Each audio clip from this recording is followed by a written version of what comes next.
মক্কার মানুষ এতটা দামি হয়ে গেল, সারা দুনিয়ার মানুষের জন্য কিয়ামত পর্যন্ত এক একজন সাহাবী এক একটা নক্ষত্র। নবী বলেন আসহাবী কান নুজুম, আকাশের তারকার মতো এক একজন সাহাবী উম্মতের হেদায়েতের জন্য। আকাশের তারকার সাথে তুলনা কেন?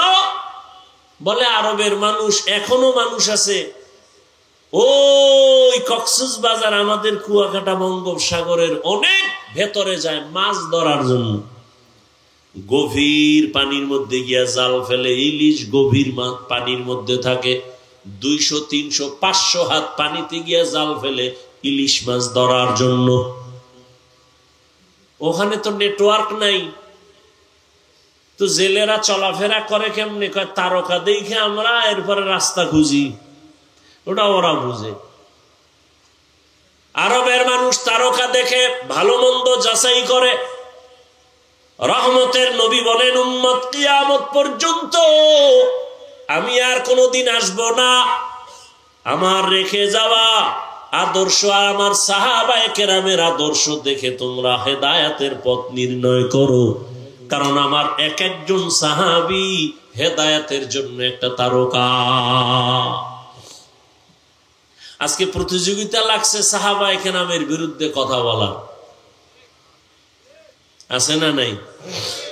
কোন হিন্দু কিন্তু এই প্রতিযোগিতায় নাই, ইহুদিও নাই, খ্রিস্টান নাই, বৌদ্ধ নাই, বিধর্মীরা নাই, নামদারি মুসলমানরা প্রতিযোগিতায় লাগছে। বাংলার জমিনের মধ্যে বসিয়া ওমরে ফারুক রাদিয়াল্লাহু তাআলা আনহুকে ভণ্ড বলার মতো সাহস করনেওয়ালা টুপিওয়ালাও আছে।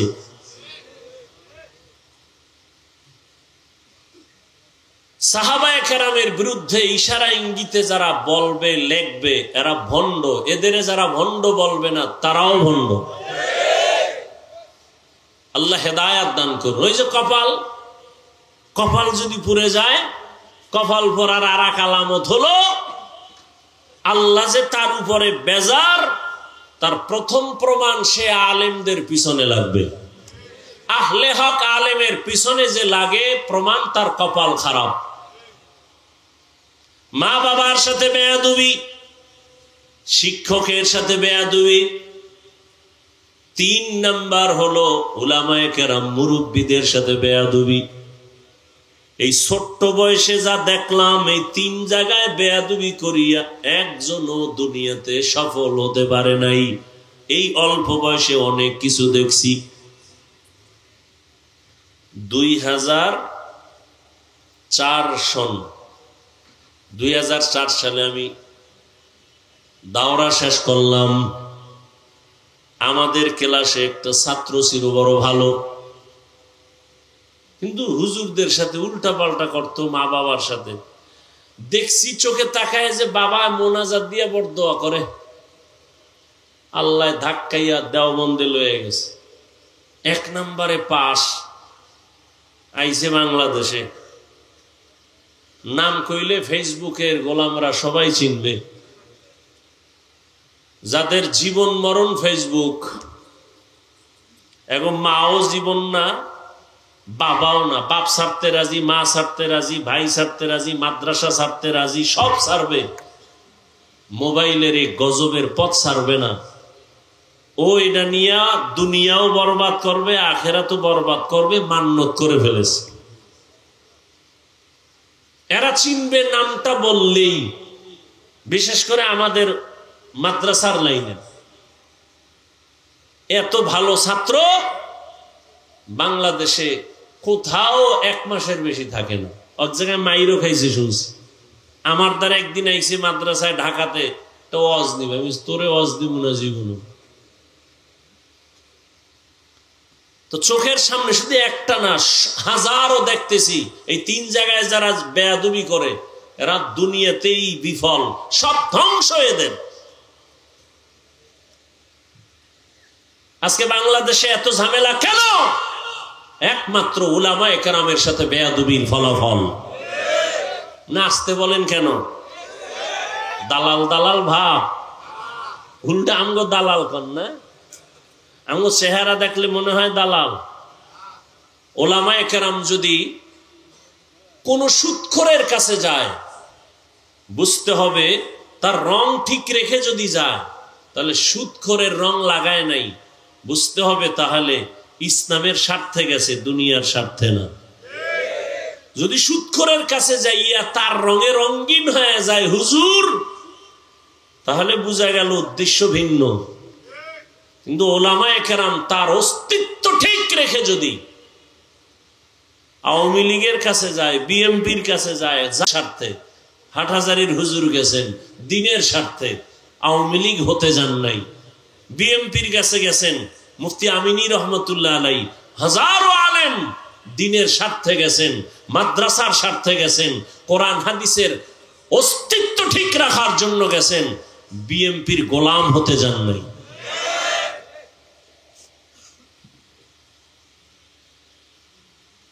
হ্যাঁ, লোকমা দেয়, বয়ে বয়ে লোকমা দেয়। কি লোকমা দেনেওয়ালা? ইমাম সাহেব নামাজে দাঁড়াইছে, ভুল হইল তো লোকমা দিবে, এটা সুন্নত।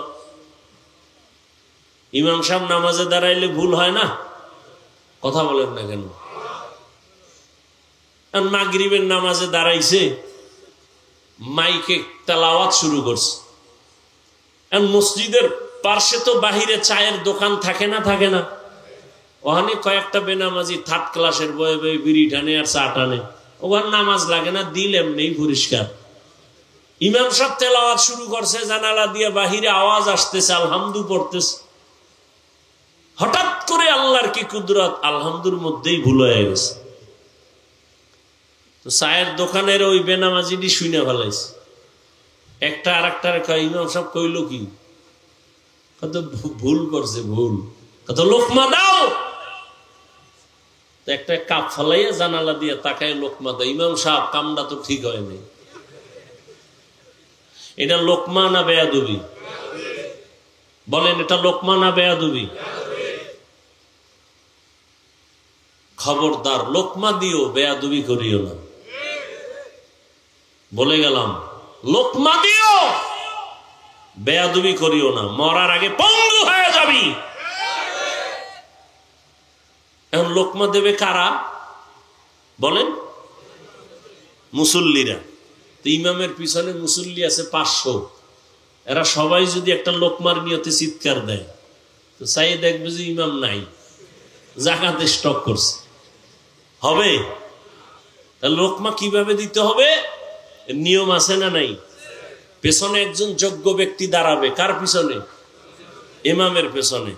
যোগ্য ব্যক্তিকে সভাপতি, এলাকার বড় সুদখোর। কি না, তার সভাপতি বানাইছেন কেন? এলাকার বড় সুদখোর, সে যোগ্য, নাইলে মসজিদের সভাপতি বানাইছেন কেন? মসজিদের সেক্রেটারি কেন? এই জন্যই তো কই কপাল পড়ছে। শিয়ালের হাতে দিছে মুরগি আমানত 3 দিন। শিয়াল কয় দোয়াও চাই, মাফও চাই। এটা ফ্যাটের ভিতরে গিয়ে কি মা হয়ে গেছে, আর ফেরত দেওয়া যাবে না। এ জাতির কপাল পুরেছে। শিয়ালের হাতে মুরগি দিলে যা হয়, মসজিদ মাদ্রাসা ধর্মের চাবি সুদখোর বেনামাজি ঘুষখোরের হাতে দিলে তো তাই হবে, আর তাই হচ্ছে। দিছে কে? জিবরাইল। সুদখোর ঘুষখোরের হাতে মাদ্রাসা মসজিদের চাবি দিছে কে? ফেরেশতারা। কারা দিছে? কারা? আমরা কইতে লজ্জা লাগে, ভোটের আগে পায়খানা খাইছেন টাকার নামে, লজ্জা করে নাই? ওই ভোটের আগের রাত্রে টাকা না খাইয়া বাথরুমে গিয়া 10 গ্রাম পায়খানা খাইও, পরে বাজারে গিয়া হালাল সাবান দিয়ে কুলি কইর, গন্ধ শেষ। মোনাজাত দেয়, কবুল হয় না, হুজুরের দোষ। নিজে যে হারাম খাইছে আর কোনো দোষ নেই। কয় ভাই দাওয়াত কা? আলহামদুলিল্লাহ। কয় আপনার বাড়ি? কয় নাউজুবিল্লাহ। নিজের অপরাধের চিন্তা নাই, নিজে নামাজ পড়ে না, দোষ নাই, লোকমা দেয়। তো যোগ্য ব্যক্তি দাঁড়াবেন। কেমন যোগ্য?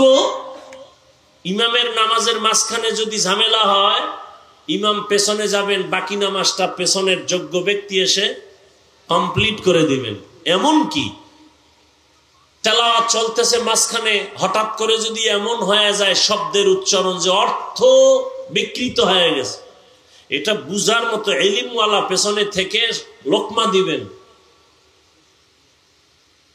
এজন্য আমি সারা বাংলাদেশে বলি, অন্তত উলামায়ে কেরামদেরকে লোকমা দেনেওয়ালারা সাবধান। লোকমা দাও কিন্তু বেয়াদবি করিও না। লোকমার নামে বেয়াদবি করলে কপাল পুড়ে যাবে, ভালো করে মনে রাখিও। রাসূলের হাদিস শুনায় গেলাম, 3 জায়গায় বেয়াদবি করলে ওর কপাল শেষ। মরার পরে না আগে? আগেই। 1 নম্বরে কি? মা বাবা। 2 শিক্ষক। 3 উলামায়ে কেরাম, মুরব্বী। শুধু ওলামা না, এলাকার মুরব্বী আছে, আলেম না, 5 ওয়াক্ত নামাজ পড়ে, ভালো মানুষ, তার সাথেও বেয়াদবি করে। কত রিক্সা চালায় মুরব্বী, তার সাথেও বেয়াদবি করে 5-10 টাকা নিয়ে। বরদোয়া হাত উঁচু করে করা লাগে না, দিল থেকে যখন কষ্ট হয় সেটাই বরদোয়া। আল্লাহ হেদায়েত দান করুন। লিকুল্লি শাইইন যিনাতুন ফিল ওয়ারা ওয়াজিনাতুল মারই তামামুল আদাবি। এত বয়ান চলতেছে, সুন্দর বয়ান, আপনারাও কম জানেন না।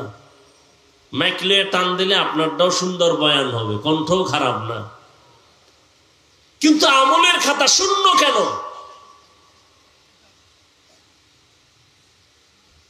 একমাত্র কারণ আল্লাহর আযাবের ভয় অন্তরে নাই। এ কারণে চোখের মধ্যে পানি নাই, মোনাজাতে কান্না নাই, দিলের মধ্যে অন্যের প্রতি কোনো দরদ নাই। একজনকে আমি হেফাজত করব, কিন্তু না, আমি একজনকে মানুষের সামনে লজ্জা দিতে পারলে বড় আনন্দ লাগে।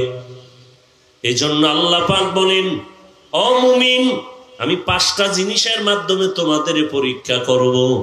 1 নাম্বার জিনিস হলো ভয়, দ্বিতীয় হলো ক্ষুধা।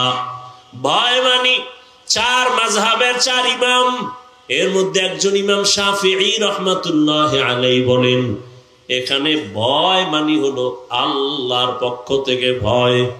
আল্লাহর পক্ষ থেকে ভয় হলো জাহান্নামের আযাব। যেই ভয়টা আল্লাহ আমার নবীকেও দিলেন, ইয়া আইয়ুহান নাবিয়্যুত্তাকিল্লাহ ওয়ালা তুতি'ল কাফিরিনা ওয়াল মুনাফিকিন। ও নবী, আপনি আমাকে ভয় করেন, কাফের মুনাফিকের অনুসরণ করবেন না। আর একটা ভয় হলো বেঈমানের পক্ষ থেকে ভয়। ফিলিস্তিনের জমিনের ভেতরে ইসরায়েলি কুকুরদের ভয়। ওরা বলে আল্লাহকে মানলে তোমাদেরকে মেরে ফেলা হবে। এই ভয়কে জয় করবে আল্লাহর মোহাব্বতের বান্দা, জীবনকে বিসর্জন দিয়া দিবে। হাজারো প্রতিকূলতা আসবে, আল্লাহর ভয় আসলটা অন্তরে যখন রাখবে, তখন দুনিয়ার ভয় তার সামনে কিছুই না। এরে নবীর আশিক, আজকে মুসলমানের উপরে এত বিপদ। বাংলাদেশের মুসলমান আমরা মায়ের কোলে আছি, মনে করি আমাকে বিপদ নাই। না, কি বিপদ নাই তার নিশ্চয়তা কি আছে? মাদ্রাসা বেশি, আলেম ওলামা বেশি। আরে ভাই, এর থেকে তো ভারতের মধ্যে মাদ্রাসা আরো বেশি ছিল, আলেম ওলামা অনেক ছিল। হাজার হাজার মাদ্রাসা ধ্বংস করে দিল, হাজারো হাজারো আলেম ফাঁসির মধ্যে ঝুলাইয়া গাছে টানাইলো ব্রিটিশ বেঈমানেরা। স্পেনের জমিন 800 বছর পর্যন্ত মুসলমান শাসন করলো। যেই স্পেনের মধ্যে 30 খণ্ড তাফসীর লেখা হলো, তাফসীরে কুরতুবী। আজকে স্পেনের মধ্যে আজানের ধ্বনি নাই, সব ধ্বংস হয়ে গেল। মুসলমানকে আগুনে পুড়িয়া ভূমধ্য সাগরে সব শেষ করে দিল। ইহুদি বেঈমানরা মিছিল করলো, আনন্দ মিছিল। ওই দিনটা ছিল এপ্রিলের 1ম তারিখ, 1 এপ্রিল। 1 এপ্রিল মুসলমানের কান্নার দিন, বেঈমান ইহুদিদের আনন্দের দিন। কিন্তু মুসলমান বুঝে না, এপ্রিল ফুল পালন করতে গিয়া মুসলমানেরাও আনন্দ করে লাফায়। অথচ মুসলমানের এক ক্লান্তের দিন, বেঈমান কর্তৃক অত্যাচার নিপীড়ন মুসলমানের উপরে। স্পেনের জমিন ধ্বংস যেদিন শুরু হয় 1 এপ্রিল, এই জন্য বেঈমানরা এপ্রিল ফুল পালন করে। মুসলমানের ইতিহাসও জানা নাই, জানবে দূরের কথা। হিন্দু আইসাই বাংলাদেশে ইসলামের বিরুদ্ধে আন্দোলনের ডাক দেয় নাই, ইহুদি দেয় নাই। এ দেশে ইসলামের 12টা বাজানেওয়ালা মুনাফিকই যথেষ্ট। আমি যে কথাগুলো বললাম, এই বয়ানটা মসজিদের খতিব সাহেব আগামী জুমায় করো। মুসলমান কমিটির কয়েকজন বলবে, হুজুর আপনি বাড়িতে বেড়ায়েন 6 মাস। কথা ঠিক? কারণ ওই শিয়ালের হাতে মুরগি। কেমনে জাতির কপাল খুলবে? এজন্য রহমতের নবী বলেন, মুসিবতের পরীক্ষায় পাস করো,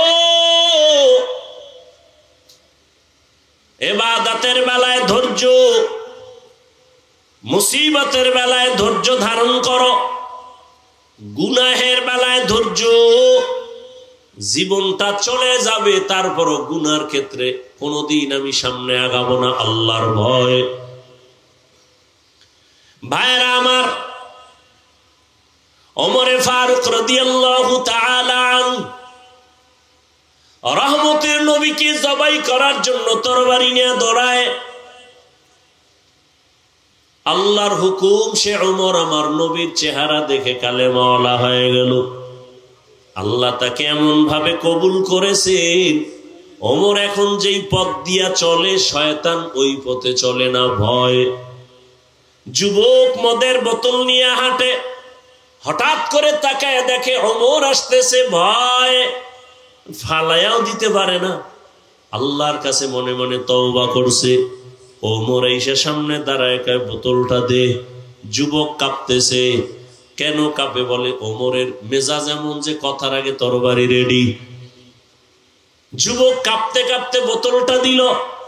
ওমরে ফারুক রাদিয়াল্লাহু আনহু বোতলটা নিয়ে দেখে বোতলের ভেতরে 1 ফোঁটা মদও নাই, পুরা বোতলটা সাদা দুধে ভরা। হরকে দারত খৌফে হক দর দিল মাদান, জান্নাতুল মাওয়া দেহাদ উরা মাকাম। 1 নাম্বার আল্লাহর ভয়ের পরীক্ষা চলবে। ওমরে ফারুক রাদিয়াল্লাহু আনহু দিনের বেলা বিচার করেন, রাতের বেলা মানুষের বাড়ি যায় ঘুরেন। ঘুরতে ঘুরতে দেখে একটা বাগানের মধ্যে আগুন জ্বলে। আরো সামনে আগাইলেন, বিয়ে দেখেন ভেতরে মহিলাদের কণ্ঠের আওয়াজ। ওমর দূরত্ব বজায় রেখে চুপ করে দাঁড়ালেন। ওমর এখানে আছে কেউ জানে না। শুনে মহিলারা কথা কয়। এক মা তার কন্যাকে বলে, ও আমার মেয়ে, আগামীকাল বাজারে দুধ বিক্রি করতে নিবা, গাভীর দুধ, পানি বেশি দিও। মেয়ে ডাক দিয়ে কয়, মা খবরদার, আর একবারও বলবা না, ওমর যদি শুনে কল্লা ফেলে দিবে। মা বলে, ওমর তো দেখবে না। ওমর কই? ওমর কোথায়? ঘরের পাশে দাঁড়ানো। মেয়ে ডাক দিয়ে কয়, ওমর তো দেখবে না। আর মা বলে, ওমর দেখবে না। মেয়ে বলতেছে, মা ওমর যদিও দেখবে না, তবে আমার আল্লাহ আমার তো দেখবে। ইয়া ইলাহি মুঝসে মুঝকো দূর কর, তাকে দেখো মুঝ মে তুঝকো এক নজর। ইয়া ইলাহি তু মেরা মাবুদ হ্যায়, या इलाही तू मेरा माशूक है। ওমর ফারুক রাদিয়াল্লাহু আনহু কথাটা শুনে চলে গেলেন। পরের দিন আদালতে লোক পাঠাইয়া মা আর মেয়েটাকে ডাকালেন। ডাকানোর পরে তারা ভয়, মনে হয় ওমর ডাকছে মানে ফাঁসি হয়ে যাবে। সম্মানের সাথে মেহমানদারি আপ্যায়ন করালেন।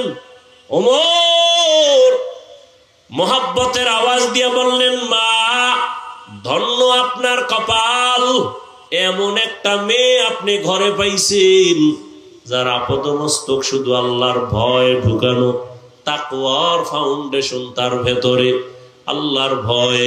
আপনি ধন্য মা, আজকে আপনাকে একটা পুরস্কার দেওয়ার জন্য ডাকছি। মা বড় খুশি, খলিফাতুল মুসলিমিন আমাকে পুরস্কার দিবেন। কি পুরস্কার দিতে চান? ওমরে ফারুক বলেন, আপনি যদি খুশি হন আর রাজি হন, আপনার ওই কন্যাটা, মেয়েটা আমি ওমরের ছেলের বিবাহের বন্ধনে নিতে চাই। মা বড় আনন্দিত হয়ে গেলেন, আলহামদুলিল্লাহ আমি রাজি। ওমর এই আল্লাহর বান্দি মেয়েটাকে তার ছেলের সাথে বিবাহের বন্ধনে নিয়ে আসলেন। আর এই মেয়েটা এমন ধন্য, এমন চাঁদের আলো, এর গর্ব ধারায় আর চাঁদের আলো জমিনে আসছে। ওমর ইবনে আব্দুল আজিজ রহমাতুল্লাহ আলাইহি। এই জন্যই বললাম, ও যুবক, জীবনে যদি সফল হতে চাও, সবাই তো সফলতা চায়, আমিও সফলতা চাই, আমিও সম্মান চাই। কে সম্মান না চায়? সবাই চায়, কিন্তু সম্মানের ঠিকানা কোথায় এটা মানুষ বুঝতে ভুল করে। সম্মান আর সফলতা আসবে তিন জায়গার দোয়া: মা বাবার দোয়া, শিক্ষকের দোয়া, উলামায়ে কেরামের দোয়া, নেক নজর। মা বাবার দোয়া ছাড়া জীবনে চেয়ার পর্যন্ত আসতে পারি নাই। মা বাবার চোখের পানি আর দোয়া যদি না থাকতো, তুমি টাকার মালিক হতে পারতা না, সম্মানের জায়গায় বসতে পারতা না। মা বাবার কত চোখের পানি আর কান্না আর দোয়া তোমার আমার জানা নাই রে বাবা। এত কষ্ট করে মা বাবা তোমাকে আমাকে মানুষ বানাইছেন। তুমি পরীক্ষার হলে গেছো, মা জানে তুমি পরীক্ষা দাও, তোমার তো চিন্তা নাই। আম্মা জান রাতের বেলা ঘুমায় না, চোখের পানি ছেড়ে কাঁদেন, হে মালিক আমার সন্তানকে পরীক্ষায় কামিয়ে বিধান করো। শিক্ষকের দোয়া বড় সম্পদ। দোয়া যদি না থাকে, ওই ছাত্রের শিক্ষার যোগ্যতা আসে না, এলেমে বরকত থাকে না। এরে আল্লাহর বান্দা, ওলামায়ে কেরামের নেক নজর যদি না থাকে, ওই বান্দার আখলাকের মধ্যে, চরিত্রের মধ্যে কোনো মহব্বত আসে না, আখলাকের মধ্যে কোনো রং আসে না। এই জন্য উলামায়ে কেরামের নেক নজর দরকার, কারণ তাদের নজরের মধ্যে পাওয়ার আছে, তাকওয়ার পাওয়ার। ইয়া আইয়ুহাল্লাযীনা আমানু ইন তাত্তাকুল্লাহ ইয়াজআল লাকুম ফুরকানা। আল্লাহর দেওয়া পাওয়ার, এর নাম ফুরকান। হাদিসের ভাষায় পাওয়ারের নাম ফিরাসাত। ইত্তাকু ফিরাসাতাল মুমিন ফাইন্নাহু ইয়ানজুরু বিনুরিল্লাহ। আল্লাহ তাআলা ফিরাসাতের পাওয়ার দান করেন। আল্লাহর প্রিয় গোলাম, কোন বেঈমান বেনামাজিকে এই পাওয়ার আল্লাহ দিবেন না। আল্লাহ পাওয়ার দান করেন। এরা অনেক কিছু দেখেন ওই পাওয়ার দিয়া, যেটা তুমি আমি দেখতে পাই না। তবে এরা চামড়ার চোখ দিয়া দেখেন না, আল্লাহর দেওয়া নূরের আলো দিয়া তারা দেখতে পান। ওমরে ফারুক রাদিয়াল্লাহু আনহু আল্লাহর কাছে এতটা দামি হয়ে গেলেন। রহমতের নবী বলেন, লাউ কানা বাদি নবিয়্যুন লাকানা উমর। আমার পরে আল্লাহ যদি নতুন নবী কাউকে বানাইতেন, ওমর হতো আমার পরের নবী। ও আমার ভাইরা, ও যুবক বাবারা, পর্দার আড়ালের মা বোনেরা, কয়দিন দুনিয়ায় বাঁচবেন? চোখের সামনে শুধু মরণের লাশ আর লাশ। একটা সন্তানকে মানুষ বানায় যান, ডাক্তার বানান, বাধা নাই, মানুষ বানাইয়েন মানুষ। ডাক্তার হওয়া আলাদা, মানুষ হওয়া আলাদা। মাওলানা হওয়া আলাদা, মানুষ হওয়া আলাদা। ইঞ্জিনিয়ার হওয়া, মানুষ হওয়া বড় ভিন্ন জিনিস। আমি বক্তা হইছি ঠিক, আমি পীর হইছি ঠিক, তবে মানুষ হইতে পারলাম কিনা চিন্তা। গর্বাসুরত আদমি ইনসাবুদে আহমদবু জাহলো হামেক সাবুদি। মানুষ হওয়া বড় কঠিন জিনিস। এজন্য সন্তানটারে ডাক্তার বানাবেন, ইঞ্জিনিয়ার বানাবেন, প্রফেসর বানাবেন, কোনো বাধা নাই। তবে দাবি খবরদার যেন সন্তান বেয়াদব না হয়। আপনার সন্তানের ব্যবহারে যেন আলেম কষ্ট না পায়, সন্তানের আচরণে মা বাবা কষ্ট না পায়, সন্তানের ব্যবহারে কখনো যেন শিক্ষক কষ্ট না পায়। ডাক্তার যদি হও যুবক, আদর্শমান আদো বলা ডাক্তার হইও। হাটহাজারী আর চট্টগ্রাম না, কপাল যদি খুলে যায় ডাক্তার হইয়াও দেখবা সারা দেশের মধ্যে তোমার সম্মান। তবে এই সম্মানের জায়গা পেতে হলে মা বাবার দোয়া লাগবে, শিক্ষকের দোয়া লাগবে, আলেমদের দোয়া লাগবে, না হয় সম্ভব না। আর বেয়াদবি কইরা যদি ডাক্তার হও, তাসনিমার মতো জুতার বাড়ি খেয়ে জমিন থেকে পালাতে হবে। ইঞ্জিনিয়ার হও, সম্মানের ইঞ্জিনিয়ার, আদর্শবান।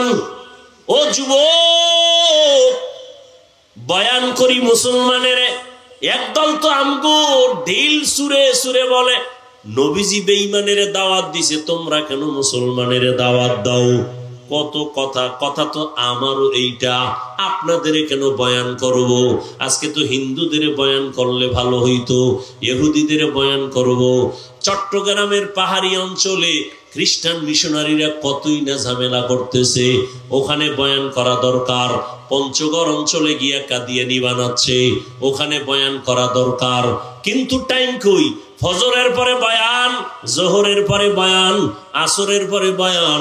ওই যে পরশুদিন না আগের দিন বৈরী আবহাওয়া, বৃষ্টি, বিবেরিয়ার প্রোগ্রামে যেতে পারি নাই, যাইতে পারি নাই। রেডি 10টা থেকে, হেলিকপ্টারে নিবে, পাগল হয়ে গেছে আবেগ, যেতে পারি নাই, হেলিকপ্টারে যেতে হবে। এত টাকার বাহাদুরি, যাইতেই হবে। কিন্তু মাওলায় যদি কবুল না করে কেমনে যাব? সবাই দেখতেছে, এরপরও মানুষ যেতে পারি নাই। বললাম একটা আলাদা প্রোগ্রাম গাড়িতে গিয়ে চেষ্টা করব দেওয়ার, না উল্টা পাল্টা। আমি মাদ্রাসায় ব্যস্ত, বিভিন্ন কাজ, বর্তমান বছরের শুরু, ছাত্রদের নিয়ে ঝামেলা। একটা ছাত্র উল্টা পাল্টা করছে, নিয়ে ঝগড়া করতেছি, ফট করে মোবাইল সামনে এনে দিছে। কোথায় মোবাইল, কার সাথে কথা বলবো, চিনি না কার সাথে। আমি আছি এক ব্যস্ততায়, মেজাজ গরম। ওদিকে বৃহস্পতিবার আমি রোজা রাখি, রোজা অবস্থায় ছাত্র উল্টা পাল্টা ধমকাইতেছি, এর মধ্যে মোবাইল কোথায় ধরছে, মাইকে না কোথায় তাও জানি না। আমার দরকার আছে, এত বড় একজন আল্লাহর বান্দা, কি জানি নাম, বিবারিয়ার একজন খুব বুজুর্গ মানুষ, জীবনে কারোর সাথে বেয়াদবি করলাম না, আর তুমি মনে করো চিনি না, জানি না, বুঝলাম না, ফট করে মাইকে দিয়া দিলা। আর কি বললাম না বললাম আল্লাহ ভালো জানেন, না জেনে না বুঝে এটা আবার মাইকে তুমি প্রচার করো, আর বলো আমি বেয়াদবি করেছি। আল্লাহ হেদায়াত দান করো। আরো জোরে বলেন। আর মিডিয়াওয়ালারাও পাইছে, মানে মাঝে মাঝে এত কষ্ট লাগে। তাহলে আমরা বেদাতীদেরকে গালি দেই কেন? আহলে বাতিলদেরকে গালি দেই কেন? জামাত ইসলামীর লোকদের বিরুদ্ধে অনেক কথা বলা হয় কেন? কই তারা তো তাদের আপনজন নিয়ে মাঠে ময়দানে কাদা ছড়াছড়ি করে না। আমাদের কওমের মধ্যে এই দুর্বলতা কেন? আমার মনে পড়ছে চট্টগ্রামের খতিবে আজম সিদ্দিক আহমদ রহমতুল্লাহ আলাইহির কথা। আমার এক ওস্তাদ মোহতারাম বলছিলেন, খতিবে আজম রহমতুল্লাহ আলাইহি নাকি এক সময় বলছিলেন, আফসুস করে দেশের আলিয়া মাদ্রাসাগুলো পূর্ণ শিবিরে আর কওমি মাদ্রাসা পূর্ণ কিবিরে, অহংকারে। না হয় ভুল একজনে করেই ফেললো, এটাকে সরাসরি করার দ্বারা ইসলামের লাভ কি? একজন আলেমের বিরুদ্ধে উম্মতকে বিভ্রান্ত করে দিলে ইসলামের উপকার কি? কেন এগুলো আমাদের মাঝে বুঝেও না, পাইছে আর দিয়ে দিস। খুশি কি? ওই রাতের ঘুম তার আরামে হবে একজনকে বেইজ্জতি করতে পারলে। আল্লাহ হেদায়াত দান করুন, আল্লাহ হেদায়াত দান করুন, আল্লাহ আমাকে হেদায়াত দান করুন। আমার এলেম নাই, আমল নাই, চলি আল্লাহওয়ালাদের নেক নজর, মা বাবার দোয়া। আমি বেয়াদবি করব কেন? আমার দুনিয়াতে আসা থেকে আজ পর্যন্ত কোনো বেয়াদবির ইতিহাস নাই, চিনি আর না চিনি না, আমি কোন মুভমেন্টে ছিলাম, কি অবস্থায় ছিলাম খবর নাই। আল্লাহ হেদায়াত দান করুন। তো যে কথা বলতেছিলাম, এত কষ্ট কষ্ট কষ্ট, গাধার মতো দৌড়াচ্ছি, এরপরও ফলাফল দুর্বল কেন? আপনারাও মুসলমান, আমিও মুসলমান, আপনাদের আল্লাহ আমার আল্লাহ এক না দুই? আপনাদের নবী আমার নবী, আপনাদের কোরআন আমার কোরআন, আপনাদের কাবা আমার কাবা, আপনাদের কালেমা আমার কালেমা, সব এক। দুনিয়াতে আরসি সিস্টেম এক, বিদায়বেলা কাফনের সংখ্যাও এক। আপনারও তিনটা, আমার একটা বেশি। আমারও তিন কাফন। মহিলাদের কয়টা? কথা বলেন। পাঁচটা। কালার হবে আলাদা। হুজুরদের কাফনের কালার হবে আলাদা, আপনাদের কালার আলাদা না এক? কি কালার বলেন? বলেন। সাদা, সব এক। তাহলে কালার লইয়াও কিলেকিলি চলে কেন বলেন? কালার লইয়াও দ্বন্দ্ব, কে কালো ভরলো, কে সাদা, কে সবুজ, এ নিয়েও দ্বন্দ্ব আছে না নাই? বিদায় বেলা কালার হবে সব এক, সাদা। কবরের সাইজও হবে এক। কবরের মধ্যে রেখে প্রশ্ন করা হবে তিনটা, তাও এক। রবের পরিচয় দাও, ধর্মের পরিচয় দাও, রাহমাতুল লিল আলামিনের পরিচয় দাও। এর নবীর উম্মতের দল। তাহলে আপনার আমার আল্লাহ এক, নবী এক, কোরআন এক, কাবা এক, ধর্ম এক, কালেমা এক, আশা এক, যাওয়া এক, কাফন এক, কালার এক, কবর এক, প্রশ্ন এক। আপনাকে বয়ান করব কেন? অথচ দুঃখ, আমি টুপি খুলতে চাই না। আপনি কেমন মুসলমান যে টুপি দিতে চান না, লজ্জা পান? আমি দাড়ি কাটলে লজ্জা পাই, আর আপনি কেমন মুসলমান দাড়ি রাখতে লজ্জা পান? আমিও মুসলমান, আপনিও মুসলমান না। আল্লাহকে সাক্ষী রেখে বলেন, এই যে মাহফিলে বসছেন, ওলামায়ে কেরামের মজলিসে বয়ান শুনতেছেন 1 ঘন্টা 2 ঘন্টা, এই যে বয়ান শোনার পরে আল্লাহকে সাক্ষী রেখে বলে, অন্তরের মধ্যে একটু ধাক্কা লাগছেনি? বলেন বলেন। 2 ঘন্টা বয়ান আলেমের সামনে বসিয়া বয়ান শোনার কারণে 2 ঘন্টা টাইমে যদি আপনার অন্তরে একটু ধাক্কা লাগে, হায় রে আমি করলাম কি, আমার জীবনের উপায় কি, আমি কোথায় আছি, কোথায় যাব, 2 ঘন্টা যদি আপনার বয়ানে একটু ধাক্কা লাগে, তাহলে আপনি যদি আলেম ওলামা আহলে হক এদের পেছনে একদিন না, ঘন্টা না, বছরকে বছর সময় কাটাইতে থাকেন, এক সময় আপনার ধাক্কা লাগতে লাগতে কলবের এমন অবস্থা হালাত হবে, আপনি জান্নাতের চেহারা দেইখা ওলি হইয়া কবরে যাবেন। আউলিয়ারা কারে আকবা ইখতিয়ার, জাহেলারা কারে দুনিয়া ইখতিয়ার। মাইলে মোমেন সোয়ে মোমেন মিশাওয়াদ, মাইলে কাফের সোয়ে কাফের মিশাওয়াদ। ও আমার যুবক বাবারা, তাকাইয়া দেখো, তুমি ডাক্তার হও, ইঞ্জিনিয়ার হও, মা বাবার দোয়া, শিক্ষকের দোয়া, ওলামায়ে কেরামের দোয়া নিয়ে 5 বেলার নামাজ পড়িয়া চলো, দেখবা জীবন সফল হবে। অনেকে মনে মনে ভাবে এটা কেমনে সম্ভব? যুবকদের থেকে জবাব চাই, বাবারা, তোমার মতো যুবক সত্য কথা বলো, স্কুল কলেজে পড়ে 5 ওয়াক্ত নামাজও পড়ে আসেনি? তোমার বিবেকের কাছে প্রশ্ন, বলো তুমি কেন পারো না? তোমার মতো যুবক র‍্যাব, আর্মি, পুলিশ, বিডিআর এর চাকরি করে, 5 ওয়াক্ত নামাজি নাই? ওসি সাহেব, ডিসিএসপি 5 ওয়াক্ত নামাজ পড়ে। বিবেকটাকে জিজ্ঞাসা করো, বাবা তুমি কেন পারবা না? রাস্তায় গাড়ি চালায় যুবক, ড্রাইভার, নামাজ বাদ দেয় না, বলো তুমি কেন পারবা না? কৃষি কাজ করে তোমার মতো জেনারেল লাইনের যুবক, শ্রমিকের কাজ করে, ব্যবসা করে, নদীর মধ্যে মাছ ধরে, নামাজ বাদ দেয় না, বলো তুমি কেন পারবা না? আসলেই তোমার কপালে না জানি কারো বরদোয়া লাগছে, আল্লাহ বুঝি গুনার কারণে বেজার হয়ে গেছে। না হয় তোমার মতো যুবক স্কুলে পড়ে নামাজ পড়ে, তুমি কেন পারবা না? তোমার উপরে বুঝি মা বাবা বেজার, না হয় কোনো আলেমের অন্তরে কষ্ট দিছো, না হয় কোনো শিক্ষকের অন্তরে বুঝি কষ্ট দিয়া বরদোয়া নিছো। এখনো সময় আছে, তওবা করো। ও পর্দার আড়ালের আম্মা জানেরা, বোনেরা, আপনারা কত ধন্য মা, আপনারা আলেমের মায়ের মতো মা, হাফেজে কোরআনের মায়ের মতো দামি মা, আপনারা তো নবীদের মায়ের মতোই, আপনারা তো খাদিজা রাদিয়াল্লাহু আনহার মতো নারী, ফাতেমা রাদিয়াল্লাহু আনহার মতো নারী, আয়েশা রাদিয়াল্লাহু আনহার মতো নারী। আপনার মতো কত মা এখনো আছে অঞ্চলে, 5 ওয়াক্ত নামাজ পড়ে, মোবাইলে সময় নষ্ট করে না, স্বামীর মাল হেফাজত করে, খেয়ানত করে না, নামাজ পড়ে 5 বেলার। আম্মা জানেরা, আপনারা কেন পারবেন না? 5 ওয়াক্ত নামাজ পড়বেন, স্বামীর মাল হেফাজত করবেন, মোবাইলে সময় নষ্ট করবেন না, সন্তানটাকে আদর্শওয়ালা ডাক্তার বানাবেন, কোরআন পড়াবেন, সন্তানটাকে নামাজি বানাবেন, ডাক্তার হইয়াও তেলাওয়াত করবে, মা বাবার জন্য দোয়া করবে, সবাই তার জন্য দোয়া করবে। এরে আম্মা জান, এখনো সময় আছে, তওবা করেন।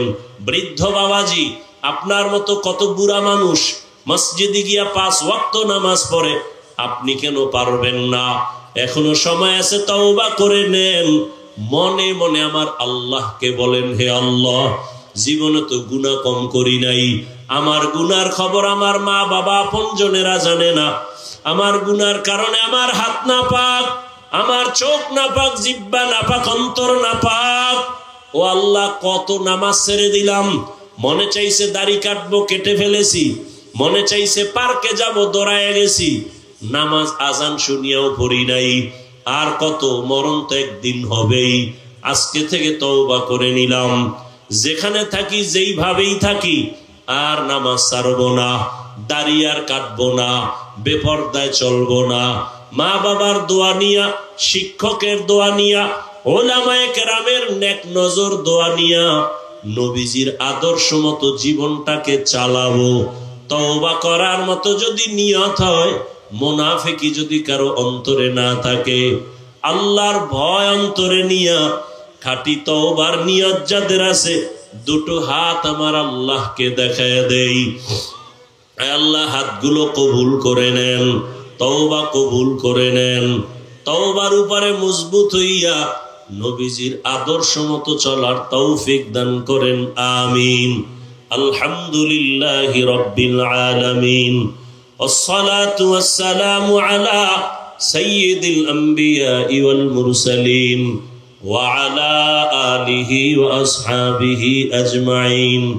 ইয়া আরহামার রাহিমিন, ইয়া আরহামার রাহিমিন, ইয়া আরহামার রাহিমিন। রব্বিরহামহুমা কামা রব্বায়ানি সগীরা। আল্লাহুম্মা ইন্নাকা আফুউন কারীম তুহিব্বুল আফওয়া ফা'ফু আন্না। আল্লাহুম্মা ইন্না নাসআলুকা রিযাকা ওয়াল জান্নাহ ওয়া নাউযু বিকা মিন সাখাতিকা ওয়ান নার। আল্লাহুম্মা ইন্না নাউযু বিকা মিনাল বারাসি ওয়াল জুনুনি ওয়াল জুযামি ওয়া সাইয়্যিল আসকাম। ও দয়ার মালিক, গুনাহের বোঝা নিয়ে আপনার দরওয়াজায় হাজির।